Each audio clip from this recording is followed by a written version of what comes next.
I want to ask you a question. Who's coaching you? Who's asking you the tough questions? Who's telling you, man, you're the common denominator to all of your issues and challenges? Who's telling you, man, all day long you become the magnetic pulse that attracts to you both good and bad? I want to be your life coach. I want to be the one that cheers you on to the finish line. I want to be the one that you ask the tough questions. And it doesn't mean that I have all the answers, but that means that you have a partner, someone who believes in you, not the you see right now, but the you can't imagine, the you that you are to become, the you were destined to be. I always say we both need the positive and the negative. It's not enough to have the knowledge of the matter, but we must have the wisdom as well. For wisdom settles it. And that's what I want to offer you as you join me on the Coach's Corner. I want to offer you the wisdom of the matter. Maybe it might be relationships, talking about our campaigns for more, for life, the dark room of our subconscious, our spiritual journey, whatever it is. I want to be there to encourage you, to build you, to challenge you, to cheer you on to the finish line. I'm qualified to do this. Why? Because I'm you.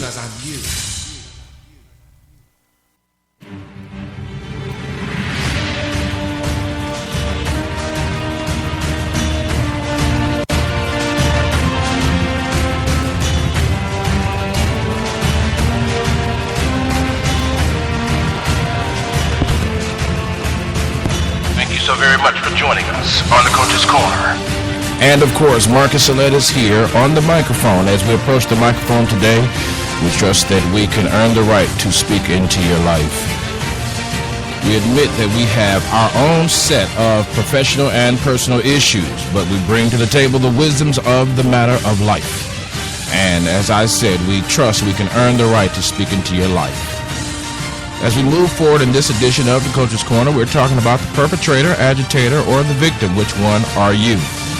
And we would be remiss if we did not say thank you to all of those of you that are listening to us worldwide. Thank you so much for following us on the social media networks, Facebook.com/SelectUSA TV. Also on Twitter. Thank you so much for following there, Instagram and YouTube at SALETTE USA TV. And also for those that are joining us on the website, www.415-96radio.com. Thank you so very much. Let's get to work.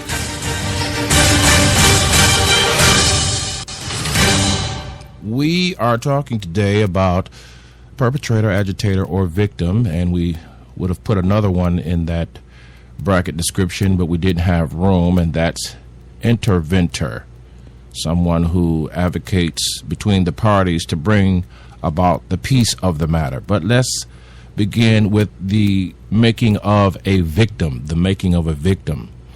I was tending to a very serious situation the last couple of weeks, and it brought back memories of my own personal life, of which I began to regurgitate, if you will, in thought processes, the components of how I got to where I am today. And the victim thereby is someone, in my estimation, who is unable to defend her or his position, perhaps because of age, maturity, perhaps because of those surrounding that victim not doing their jobs.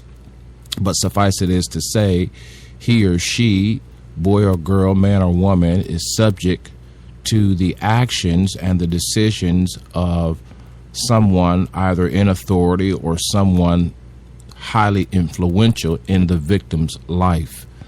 I had been working on a campaign for advocating for high school students to have representation, not necessarily legal representation, but to have representation there at the school, high school level, during interviews and interrogation processes. And the reason why is because as I begin to study the legal arguments that is presented to juvenile court as well as to school board disciplinary hearing officers, I have found that this is a entryway or a pathway for many of our young people to be inaugurated into the juvenile justice and prison system, because they are not given the right to be silent, not knowing that what they say can and normally will be held against them. Of course, Miranda rights are not given to students on the school campus. I don't know if you knew that.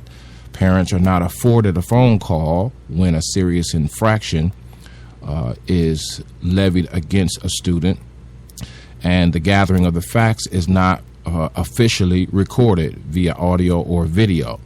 And so parents are left with the words of the administrators as evidence, and parents are also left with the words of the administrators' witnesses as evidence.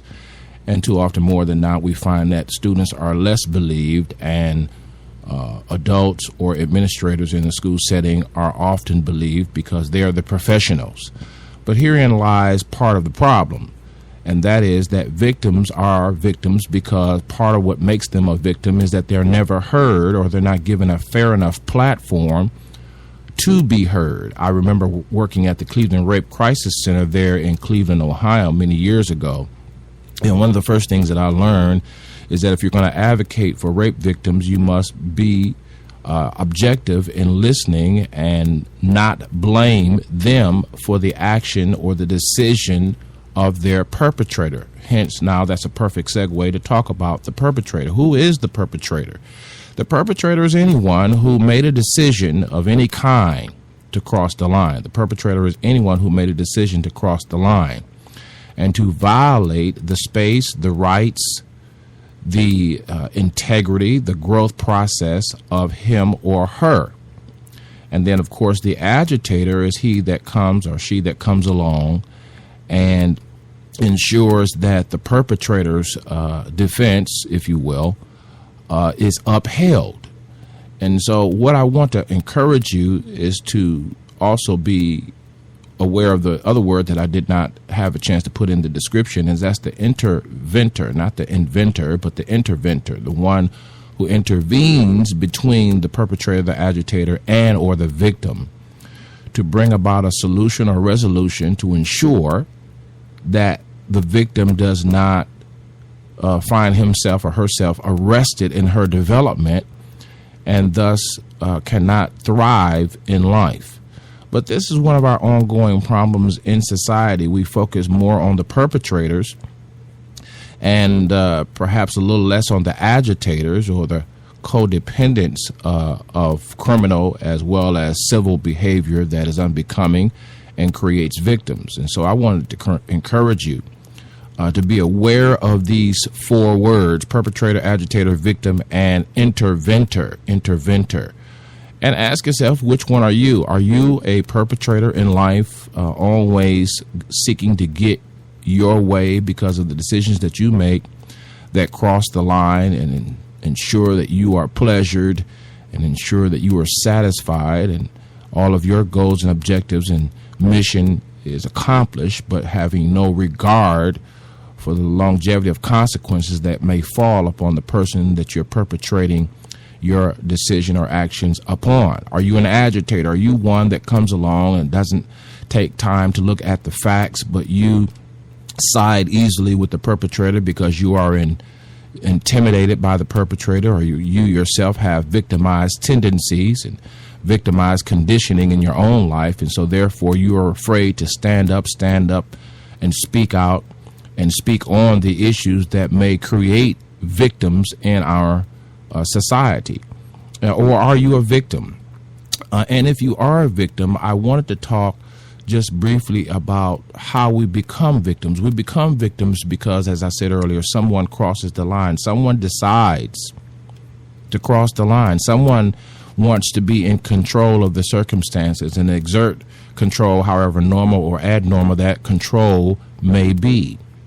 Victims often find themselves in a repetitive set of circumstances. You could be a parent having a lovely life with a child or two, and the same situation that you were victimized by now is visited upon your child. And this regurgitates, if you will, in thought processes, the things that you yourself have went through. And so it is significant that we somehow resolve the victimized state and become more of a interventor, if you will. We may not be able to bring the perpetrator and the agitator together. In many cases, we are not able. Most of us are not strong enough to bring the perpetrator and agitator into the room to face the victim and to resolve it, because perpetrators are bad in their behavior, but doesn't necessarily mean that they're a bad person. All of us probably at some point or another perpetrated something. I'm not advocating that we perpetrated criminal activity, but we perpetrated something. We allowed something to cross the line by signing up by our decision. And then all of us at some point or another are agitators, where we, I'm not in that. I'm not a part of that. I don't have anything to do with that. That is also, in my estimation, in my view, a sense of agitation, because you don't want to get involved. You saw what happened. I remember a case where someone was involved in something and there was a witness. I remember several cases like that, but the witness parent said, well, I don't want to get involved because I am not sure that what my son or daughter has to share regarding what she witnessed will make a difference. That's interesting, because hence we find, as I spoke about earlier in the school systems, that children are more often than victims by virtue of age. They have to be lying. They have to be guilty. They have to be proven innocent and not proven guilty. They couldn't be telling the truth because administrator so-and-so is upstanding and he has a doctorate degree and they call him Dr. So-and-so. And so, we find that the victims are victimized twice and maybe three times, because when they adhere to the process, whether it be a criminal process, civil process, or some kind of disciplinary proceedings or some kind of hearing, here again is the perpetrator sticking to their side, and they have collaborative agitators who co-sign such attitudes and behaviors. And the victim, once again, feels that he or she cannot find justice in the midst. It is amazing that our culture has become more of a perpetrating culture. It is amazing that, and maybe when I come back from the break, we'll talk about that. This is the Coach's Corner, and my name is Marcus Sillette. Thanks for stopping by.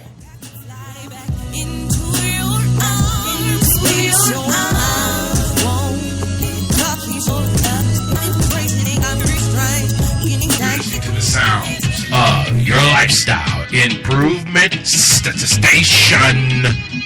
Hi, Jamaica Chapel, College Park, Georgia, in the house. You're listening to SIBN Radio. Hi, this is Ted Bones calling from Richmond, Virginia, and you're listening to the Lifestyle Improvement Station, SIBN Radio. Y'all turn it up now. Hi, this is VJ Washington calling from Atlanta, Georgia. You're listening to the Lifestyle Improvement Station, SIBN Radio. So turn it up. Hi, my name is Sonia Claiborne from East St. Louis, Illinois, by way of Carruthersville, Missouri. You're listening to the Lifestyle Improvement Station, SIBN Radio. Turn it up. What's good? It's your boy Joe coming from Snellville, Georgia. You're listening to the Lifestyle Improvement Station, SIBN Radio. Y'all turn it up. You're listening to the sounds of your lifestyle improvement station, changing the way we live. SIBN FM, powered by Select USA TV. Gotta move right through it. Let me loose, locked in the dungeon, organized, produced. Well, thank you for joining us right here on the Coach's Corner. We're talking about perpetrators, agitators, victims, and the word we couldn't fit in the description, interventors. We're talking about the society of, we have a society now that perpetrates more than respects the state of the victim. Perpetrates. because we're trying to get somewhere, we're trying to get someone, we're trying to get something, and so therefore someone else must suffer at our hands in order for us to get what we want. This is perpetrating. Sometimes the kids used to say perpetrating is trying to act like you also got it together and you don't, and so thereby, because you act like you have it together and you don't, you are victimizing others around you by lying, by misleading others, by facades, so forth and so on. But I wanted to just mention, just for a few minutes, that we seem to be in a culture that seems to perpetrate. When I think about the APS scandal in Atlanta, the Atlanta public school system scandal, where the teachers were cheating and the administrators were cheating and superintendent was accused of cheating or signing off on it, it just baffles me that they have legal rights. I hate to go back there, but they have a recourse of legal action, perhaps several legal options, where students do not. I hate to go back there, but that's the example that's in my head today. Students, what recourse do they have when their administrator and their teacher is lying or not telling the full truth because they want to savor their careers and their jobs? This is a form of perpetration, if that's a word. This is a form of a perpetrator, where the administrators cross the line, but they have more options and more recourses than the students do. The students have more rules and less options, and the administrators and the teachers have more options and less rules. I need some help right there. I've read several cases where one student was in trouble because he got too close to a teacher, gave a teacher a hug, and that was considered breaking the rules. Read another story of a young lady who had prescription medicine, and she was told to take her medicine. It was the last day of school. She was told to take her medicine with her. Since it was the last day of school, she had no place to put the medicine, as she spoke to the nurse and said to the nurse, well, I have no place to put it. The lockers were cleaned out. The book bags were not on their persons because it was the last day of school, and she told her to take the medicine with her. And so she took the medicine. She sat it on the desk in the last class of the day, and someone pressured her over and over, what is that, what is that, what is that? And finally she told them, and then they asked for one of the pills, and she said no, and they kept asking, and finally she gave them the pill, and then word got out that she was distributing narcotics. I mean, the creation of a victim where we send them into harm's way through policy, through procedures, through freestyle permission. I like to say this to teachers: if you see two boys saying they want to go to the bathroom at the same time, can you please say no to one of them? I mean, that's kind of like common sense. That's an old rule. That's an old observance from back in the day. If you see two students, two boys or two girls that say they want to go to the bathroom at the same time, say no to one of them until the other one comes back. I mean, what's this thing about sending both students to the bathroom, creating perhaps a incident because we lack common sense? So I just want to, encourage you that we are in a plethora of societal ills, if you will, where that which is perpetrated is considered normal and that which is agitated is considered the norm, and the victims are yet being created over and over. And with our blanket systems of security and our blanket systems of rules and regs, we're pulling a lot of good people into some bad blood. And really, that's all I have to say, because the victim has to rise up, speak out, speak up, speak on the issues that affects him or her through some form that they feel comfortable with. Blogging or vlogging, which is a vlog. Social media, taking it out on social media, making statements that interrogate and intimidate other people is not a great way, but writing would be a good way. Journaling would be another way. Getting some therapeutic help from a friend or a professional would be another way. Processing what happened when you're comfortable and when you're able to, because these things will not go away. We live in that type of society now where we are pointing the finger and we agitate situations beyond the norm. No one has no one's back anymore. I mean, unless you have an attorney with you at 24/7, you are at risk of one of the three: a perpetrator's action, an agitator's action, or interventor's action even. We need more interventors, people who will bring the parties together, people who will advocate for peace, people who will advocate for truth. And there's nothing wrong, speaking to the perpetrator and agitators now, to say, hey, I made a mistake. I can't remember when the last time I heard a school official say that. They're always right. I may have a witness out there in the audience that knows that even at your local church, the pastor, the elders, the deacons are always right. What is this where we're always right? Where does that come from? That's a form of perpetration. That's a form of intimidation. And we don't even realize that the psychology of our culture in today's vernacular is very, very intimidating. And we have to make sure that our children and our teenagers, though as wild as they may be at times, are still afforded the protections necessary to keep them from becoming victims. And I'm just talking about the criminality of victimization. I'm talking about the civility of victimized conditioning, where some processes that students are submitted to are uncivilized. The student is just considered a number, a disturbance at best. And so we have to change that, but I'm not so sure how we change that at this point. How do we attend to the victims' ills? Because victims can grow up to be perpetrators and agitators. That's why perpetrators and agitators are so strong in our society, because so many people who have had issues in their lives, and as I was going to say earlier, victims, one of the things that makes them a victim is the fact that they are not believed or not heard. In some cases, people want to be victims because they realize and understand that they have something else that's ailing them, and so they cry wolf when really the situation that they're crying wolf about may be less than serious, and the situation that they didn't process was serious enough that now they cry wolf for the sake of crying wolf. You know, the Republican Party is good for that. They always say that, well, you know, those that are receiving benefits and those that are receiving federal aid of some kind claim to be victims of life, but they need to pull themselves up by their bootstraps, and they need to stand up and square their shoulders back and go work for what they want.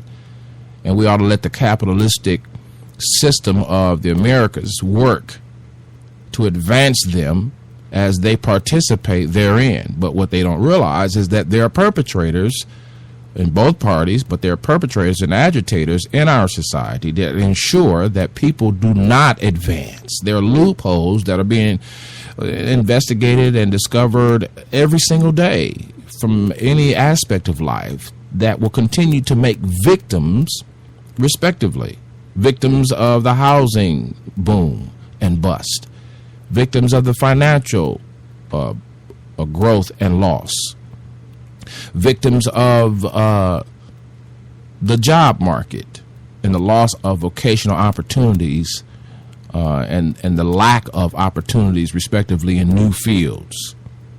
You know, it's almost like, you know, you're also a perpetrator if you have plenty of money. It's easy to be a perpetrator and an intimidator and an agitator of culture, because now you are in a position and you have to be wise as to the distribution of your ideas and concepts, lest those who are more aggressive and more intimidating get a hold of certain ideas and concepts that hurt aspects of our society and create victims.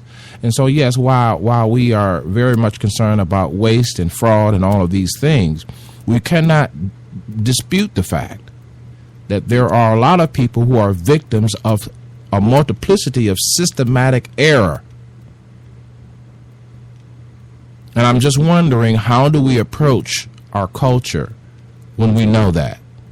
When you get pulled over by a police, if you're an African American, you're not wondering about the law that you've broken, but you're wondering about the potential abuse you may suffer. These are the two dynamic thoughts that are in the minds of African American males, particularly successful ones, because historically speaking, African American males who are successful, driving a nice car, looking nice, have often been labeled suspicious. An administrator of a school told me once that all children are not afforded the defense of innocent beyond a reasonable doubt, but they are all afforded suspicious by virtue of administrative discretion. In other words, they're considered suspicious. As long as we consider them suspicious, suspicion and guilt in the hands of the school administrators go hand in hand. That's amazing. Suspicion and guilt goes hand in hand. If you're black, if you're African American, it seems to me that alone is just room for suspicion and guilt of something. Until now we have proof that, okay, this person listens to rap music. Okay, that confirms my suspicion and their guilt of being a hoodlum. If you get what I'm saying.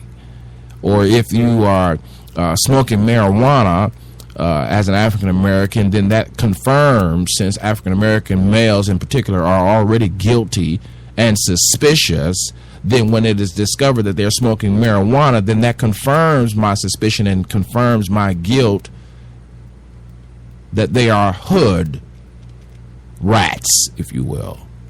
Therefore, they don't deserve to live, or they don't deserve the right to due process, or they deserve aggression, or they deserve to be beat, or they deserve whatever I deem them as a Caucasian, or as an officer, or as an administrator, whatever I deem that they should receive as a position of my suspicion and guilt of them, and thereby the proof being in my mind, or they get high, or they listen to that kind of music, when in all actuality the whole of it could be false. We have to start separating behavior from personal identification and development of kids, in particular, as we talk about that on this particular show. So I just wanted to give you some food for thought. Follow me on Twitter if you can, at SelectUSATV. Follow me right there on Instagram, YouTube. Don't forget to visit us at www.415-96radio.com. For those that want to join our media registry, by all means, you can also visit www.WeSupportSelectUSATV.com. Until next time, take care of you. Hit the flow like this. All my people on the flow like this. Classiness. Ladies love it when it's elegant. Just flow with the melody, the beat so classy, trumpet so flashy. Got my good shoes on, dress code, Haley sneakers home.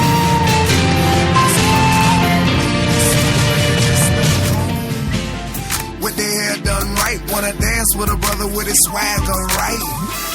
You're listening to the sounds of your lifestyle improvement station. Hi, Jamaica Chapel, College Park, Georgia, in the house. You're listening to SIBN Radio. Hi, this is Ted Boss calling from Richmond, Virginia, and you're listening to the Lifestyle Improvement Station, SIBN Radio. Y'all turn it up now. Hi, this is VJ Washington calling from Atlanta, Georgia. You're listening to the Lifestyle Improvement Station, SIBN Radio. So turn it up.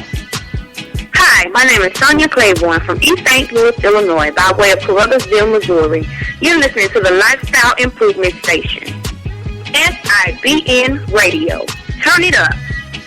What's good? It's your boy Joe coming from Snellville, Georgia. You're listening to the Lifestyle Improvement Station, SIBN Radio. Y'all turn it up.